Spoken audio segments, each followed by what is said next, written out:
Hola Ernesto, hermanos, hermanas, ¿qué tal? Ah, Eh, yo llegó el momento de hacer la pregunta, porque hace tiempo que quería hacerla, en realidad la hice por mensaje de Gmail, pero bueno, evidentemente la tengo plantear acá. Eh, la pregunta iba referida, y justo acabas de nombrar a Sadhuom, ¿no? Que Sadhuom, uno de los consejos que da es que mientras no estemos autoinvestigando, pasemos el mayor tiempo que nos sea posible reflexionando en lo que son las enseñanzas, ¿no? Y bueno, y Robert Adams también dice, ¿no? Que es muy importante mientras no estemos investigando, es decir, ya no estemos siendo nosotros mismos, reflexionemos en los cuatro principios. Y yo, uno de esos cuatro principios que he estado reflexionando, trabajando en él, es Neti Neti. Bueno, Neti Neti es el discernimiento inteligente, ¿no? Para ir descartando todo lo que no somos, y en la medida que vamos viendo todo lo que no somos, bueno, el giro hacia lo que somos va a cobrar mayor potencia, o por lo menos yo lo he reflexionado así. Es una herramienta dentro de la enseñanza, no es la enseñanza en sí misma, ¿no es cierto? sí. Bien. Acá viene la pregunta, Ernesto. Por ejemplo, yo me miro y veo los pensamientos, veo las emociones, vamos a suponer, viene la tristeza, por decir algo, una emoción, ¿tá? Entonces yo sé que no soy la tristeza y dejo que esté en mí, la proceso, lo que sea, no, la tristeza se va, ¿tá? Pero yo sé que no soy la tristeza. O tengo un pensamiento, de repente me puede tomar por un rato, ¿tá? Una determinada creencia sobre mí, no sé, algo de soberbia. Me pongo soberbio frente a algo y ya que no soy la soberbia en sí, esa soberbia es una creencia que está ahí metida y que no, bueno. Es como que ahí, el problema es con el cuerpo. Para mí lo más difícil de darme cuenta que no soy es el cuerpo. ¿Tá? Es como que la conciencia está tan metida, tan mezclada, tan atrapada en los límites del cuerpo y cómo me he dado cuenta que lo que te atrapa del cuerpo son los cinco sentidos, ¿no? Los cinco, no me acuerdo cómo se llaman, pero o sea, los sentidos, es decir. Voy a poner un ejemplo, es trivial, pero digo, pero es así. De repente tengo etapas que quiero comer chocolate. Voy al supermercado y me siento atraído por el chocolate. Entonces yo como chocolate y ahí reafirmo la creencia que soy el cuerpo. Yo me he visto en varias de estas situaciones y, y digo, ¿dónde estoy? Creo que estoy pero recontra atrapado en la materia, ¿no? Que también, a ver, hay algo que es cierto, ¿tá? Hace 200 años que estamos en el materialismo, ¿tá? Que nos están diciendo que somos el cuerpo y que tenemos que nada, que la materia es la realidad y todo lo metafísico, o sea, todo lo que no es materia, no es real. ¿Por qué? Porque la ciencia no lo puede medir, no lo puede ver, aunque esas cosas están un poco, bueno, empezando como es, a aclarar, la ciencia está empezando a encontrar puntos, ¿no? En común con lo que las antiguas religiones, o las nuevas religiones, este, pregonaban y pregonan, ¿tá? Incluso las partes más exteriores de las religiones también. ¿Eh? En fin, pero bueno, pero la pregunta, quiero bajar la pregunta, hacerla concreta. O sea, yo me acuerdo que vos una vez dijiste, yo cuando vine del Tíbet me moría por un barquillo Vainilla. de vainilla, de crema. Entonces, ¿cómo hiciste vos, Ernesto, para sacarte ese hábito o eso? ¿Eh? Porque yo creo que ir trabajando sobre los hábitos del cuerpo, porque acá hablamos mucho también de la mente, que es cierto, ¿no? Porque es toda una proyección de la mente, pero cuando vos lo estás viendo en el cuerpo, bueno, en el cuerpo te pesa. ¿Me explico? Claro, claro. Eh, Tú lo percibes aterrizado en el cuerpo. pues, ahí va, pues, hablar de esto, redondear Sí, esto, claro, claro que sí. buscar, sí, Lo ves aterrizado en el cuerpo y crees que es el barquillo de vainilla, el sabor, el chocolate o lo que sea lo que te atrapa, ¿no? Y los sentidos que en ese momento representan la inversión de la dirección hacia el ser, hacia el amor, hacia la verdadera satisfacción.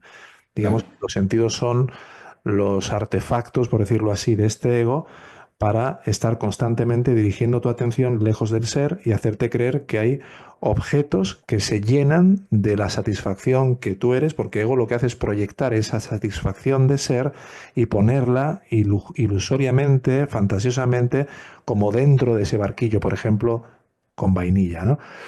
Entonces, aquí, como has señalado, lo importante es ver que hay una relación muy directa entre el vacío que uno está experimentando y que a lo mejor ha perdido de vista y el foco que ya está depositado completamente en ese barquillo de vainilla o en ese trozo de chocolate como si fueran la misma fuente de felicidad que va a aliviar el deseo que estás experimentando. Entonces, el problema fundamental aquí es el deseo, la mecánica de agarre de ego. Entonces, cuando te das cuenta de que esto es así, te das cuenta de que el deseo, y esto es algo que se ve mucho más allá de lo intelectual y a un nivel muy aterrizado y absolutamente experiencial y vivencial, ¿no? Te das cuenta ante ese arrobamiento, esa especie, digamos, de gran atracción por querer consumir eso, por querer tomar eso, por querer vivir esa experiencia física, te das cuenta de que esa pulsión y ese deseo que tú estás experimentando te promete un aquietamiento mental, es decir, una paz y una dicha que sientes que te la va a dar el objeto del deseo. Porque no vemos de que cuando consuma ese chocolate, la ondulación mental, la agitación que se ha producido en la mente como resultado del impulso del deseo, menguará. Y que lo que me hará reconocer que me siento en paz, en quietud y conectado es la ausencia de esa ondulación mental.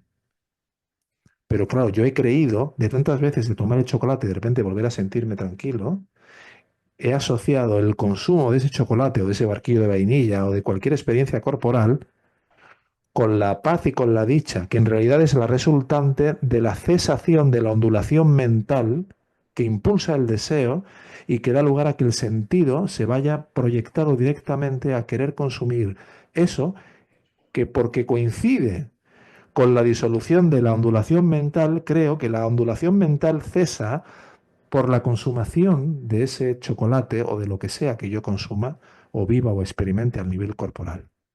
Pero en realidad es que el deseo cese de generar esa ondulación y ese movimiento mental que da lugar a todo ese proceso. Luego, cuando tú esto lo ves con claridad íntima y profunda, te das cuenta de que el propósito debe de ser que la ondulación mental pare. Y que es una ilusión que para porque yo dé satisfacción o cumplimiento al deseo que estoy experimentando. Ese es el gran engaño. Es como el ejemplo que me has escuchado contar muchas veces, que contaba Bhagavan, del perro que llega a ese cementerio y empieza a roer un hueso y cuanto más se le clavaban las astillas del hueso en el labio y más sangre veía en el hueso, más creía que era el hueso cada vez más rico, cada vez más tierno, el que le estaba satisfaciendo hasta que llegaba a un punto de dolor donde vería, esto es un error, esto es un error. No es el hueso el que tiene la sangre jugosa y rica. Entonces, cuando tú esto lo ves claro, claro, ya lo que haces, y te hablo ya desde mi experiencia, me preguntabas cómo terminó aquello. Terminó por una comprensión íntima y profunda de que no solo jamás voy a terminar por encontrar un aquietamiento mental a través de la satisfacción de los deseos, sino que se va a convertir en una especie de almacén de pólvora cada vez más difícil. Cuando tú alimentas un deseo, la fuerza de la vasana, de la tendencia que te impulsa a desear y a generar esas ondulaciones mentales, se va expandiendo y va creciendo exponencialmente. Entonces yo me di cuenta en un momento determinado de que la dirección no era seguir queriendo alimentar el deseo, también me di cuenta de que no era seguir rechazando el desear, porque esa es otra fase en la que te tiras mucho tiempo reprimiéndolo, bloqueando, tratando de hacer otras cosas. Y sí vi que lo clave era ver quién era el que sentía ese deseo. ver si yo era realmente el deseante. Y entonces miras íntima y profundamente quién es el yo que está deseando y cuál es la conciencia más profunda desde la cual me di cuenta de ese movimiento de un yo que quiere desear y que quiere apaciguar ese deseo. Y a través de la autoindagación, poco a poco, fui cada vez, evidentemente no sin una, o sea, hubo una fase de lucha, hubo una Bien. fase en la que es inevitable que tú te ves todavía, hay una parte de ti que está totalmente alucinada con la querencia de apaciguar ya esta mente, que a veces se vuelve loca de tanto desear algo. Pero hay un momento en el cual tu determinación se vuelve tan inquebrantable que empiezas a ir venciendo las pequeñas victorias, que son las más importantes. Porque a veces queremos triunfar en las olas gigantes y ahí nos caemos por el suelo anímicamente, porque va a haber movimientos de deseo que están en tu prarabdha karma y ante los que no vas a poder hacer absolutamente nada. Y tienes que pasar por caer de nuevo ante esa ola grande para recobrar el ímpetu de querer salir de ahí. Hasta que poco a poco, en las pequeñas olas chicas, va ganándose una confianza y una fortaleza de espíritu que te hace hacerte cada vez más inexpugnable ante las olas que empiezan a ser más grandes. Y así poco a poco empieza a haber un verdadero dominio de uno mismo. Vale, entendí. Y me viene la otra, justo que está relacionada con la otra pregunta, o sea, la autoinvestigación, o sea, el pensamiento yo soy el cuerpo, ¿no? Es lo que, el inicial, el que yo trato de ver y no puedo. Entonces, claro, no se trata de verlo, sino se trata de ser vos, o sea, de autoinvestigar para que ese pensamiento de alguna forma empiece a perder potencia. En cierta forma, lo que me acabas de decir está relacionado con esto otro que Sí, pero estoy. te añadiría algo. Sí, Ramana siempre decía, sí, el pensamiento que se llama aham vritti, sí, que es el pensamiento yo soy el cuerpo, no se refiere al cuerpo físico, se refiere a los cinco, a los cinco. Entonces, ¿qué quiere decir? Que si te das cuenta en esto que acabas de describir antes, de lo del barquillo de vainilla o el chocolate, sí, pudiéramos pensar de que es el impulso físico o la sí. cosa física lo que está atrapándome más en la ilusión. No, no. Es el tremendo poder de lo causal, de la vasana, que termina impregnando todas las diferentes capas, todos los diferentes cuerpos que están interconectados, para que finalmente yo experimente al nivel más denso, que es evidentemente el nivel físico, esa pulsión de deseo. Pero el origen ha atravesado todo, ha atravesado mi intelecto, porque ha anulado y ha nublado mi capacidad de discernir, ha atravesado mi mente generando esas ondas de pensamientos conducentes a querer experimentar una determinada experiencia energética, ha atravesado el cuerpo energético, generando esa especie de ansia y ha llegado al nivel físico ya con el hambre, ¿no? O sea, ha ido atravesándolo todo.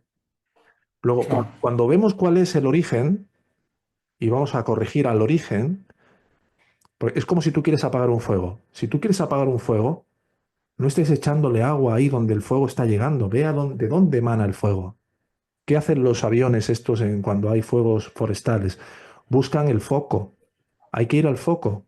Y el foco es el yo. El foco es la vasana y el yo. Por eso hay que ir viendo quién es el deseante, quién es este que tiene este deseo y retirar la atención rápidamente de los sentidos, de lo que los sentidos, porque los sentidos te van a embrujar, te van a hechizar y te van a hacer finalmente sucumbir. Entonces hay que desarrollar un entrenamiento de focalización y de unidireccionalidad de la atención hacia la fuente. Primero hacia quién es el deseante, quién es el que se siente impulsado a esto, centrarte en ese yo y poco a poco ir viendo y cuál es la fuente de este yo con la mayor valentía y con la mayor fuerza que puedas. Y aceptante de que va a haber ocasiones donde vas a caer. Pero a base de ir una y otra vez en esa dirección, poco a poco, mucho a mucho, va a haber una mayor fortaleza, una mayor fuerza interior para no sucumbir ante determinadas oleadas. Y estar en la conciencia chit con los ojos abiertos ayuda mucho porque cuando estás ahí no estás en el deseo, estás alineado, ¿no? Eso es todo lo que yo pueda con los ojos abiertos, estar alineado ayuda, pero no es suficiente. En mi experiencia, En tu experiencia. los ojos abiertos habilitan el sentido de la vista y particularmente en mi caso eso me hacía perderme más fácilmente en aquello que estuviera deseando y que creyese que me estuviera ofreciendo una verdadera felicidad. Pero también es verdad de que hay personas que el estar posando la vista, a lo mejor en un punto neutro, deshabilita la tendencia a imaginar. Porque hay personas que cuando cierran los ojos imaginan mucho. Y a lo mejor en tu caso, tener la mirada en un punto neutro, en una pared lisa, te ayuda a ir desde ahí desfocalizando y yendo hacia adentro, ¿no? Pero bueno, cada persona aquí, a nivel práctico, cada uno lo vive de una manera particular.